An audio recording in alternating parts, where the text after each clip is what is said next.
د لومړۍ میرمنې کېدو خوبونه ارزو نورستانۍ د خپل میړه د بریالیتوب لپاره کمپاین کوي.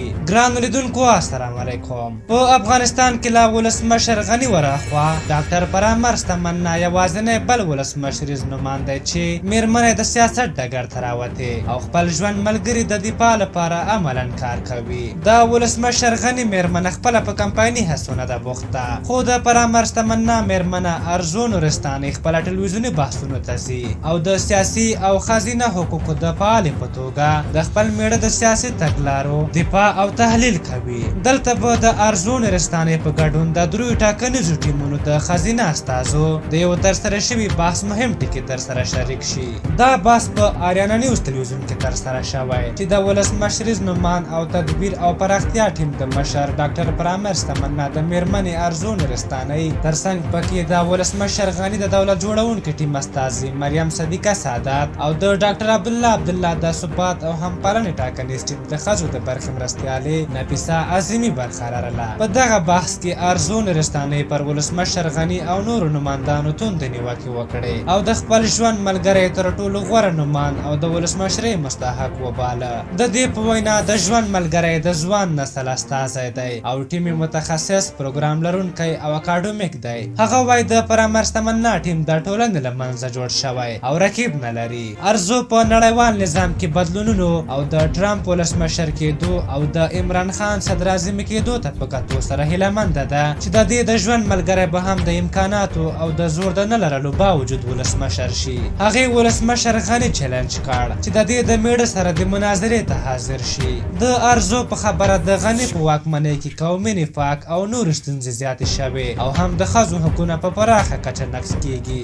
ارزو نورستانۍ د ولسمشر غني پر میرمنې بیبي ګل غني هم توندې نیوکې لرلې. د دې په وینا هغه د افغانستان لومړۍ میرمنه نه ده ځکه بهرنۍ ده او د افغانستان په وضعیت نه پوهیږي. د ارزو په وینا هغه میرمنه د افغانستان لومړۍ میرمنه نشي کېدای چې په افغانستان کې د زیږون ستونزمن دردونه نه وي تجربه کړي. ارزو تور لګوي چې یو ځل د نورو میرمنو په ملتیا له بیبي ګل غني سره ولیدل. وایي لیدنه کې بیبي ګل ته د کونړ د ښځو رئیس د حامله میرمنو لپاره د امبولانسونو له نشتوالي شکایت وکړ، خو هغې ورته وویل زرنج رکشې به واخلو، په هغه کې روغتون ته ولېږدوئ. د فرامرز تمنا د ژوند ملګري دا لري چې هر ښځو ته په جنسیتي نظر نه بلکې په جنسي نظر لیدلي او په منځ کې د ښځو نه د فحشا د وسیلې په توګه کار اخیستی. په دغه بحث کې د ارزو نورستانۍ له دغه خبرو سره د نوموړې او د دولت جوړونکي ټیم استازي مریم صدیقه سعادت ترمنځ لفظي شخړه رامنځته شوه. میرمن صدیقې د ارزو د نیوکو په ځواب کې وویل د ښځو له حقوقو سره تر ټولو زیات ظلم ته او د ژوند ملګري دي کړی. فرامرز تمنا خپله لومړی میرمن همیرا قادري لومړی طلاقه او بیا یې 3 کاله له خپل ماشوم زوی لرې ساتلې وه. د میرمن سعادت په خبره فرامرز تمنا په پوهنتون کې له خپلې شاګردې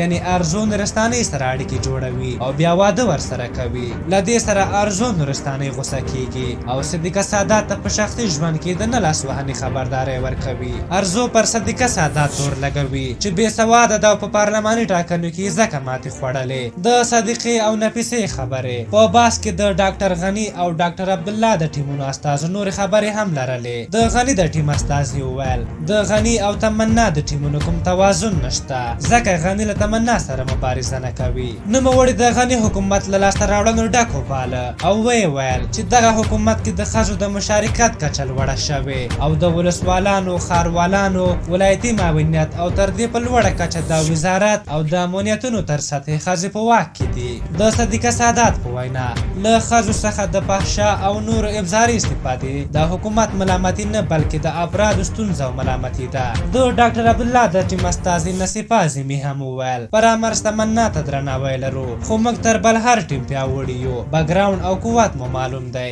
نفیسې اعظمي فرامرز تمنا په اړه وویل ډېر خلک لا په نوم سم نه پیژني، یو کمزوری او نومرکی ټیم لري. هغې دا ادعا هم وکړه چې ټاکنې به ډاکټر عبدالله ګټي ځکه هغه په ملي او نړیواله کچه یو منل شوی شخصیت دی او تل په سختو حالاتو کې د افغانانو ملګری و. په هر حال تاسو د دوی د دغه خبرو په هکله څه نظر لرئ؟ خپل نظرونه م راته په کومنټ کې ولیکئ. که زموږ ویډیو مو خوښه شوې وي ضروري لایک کړئ. تر بلې ویډیو مو په لویو بخښونکي خدای سپارم. د الله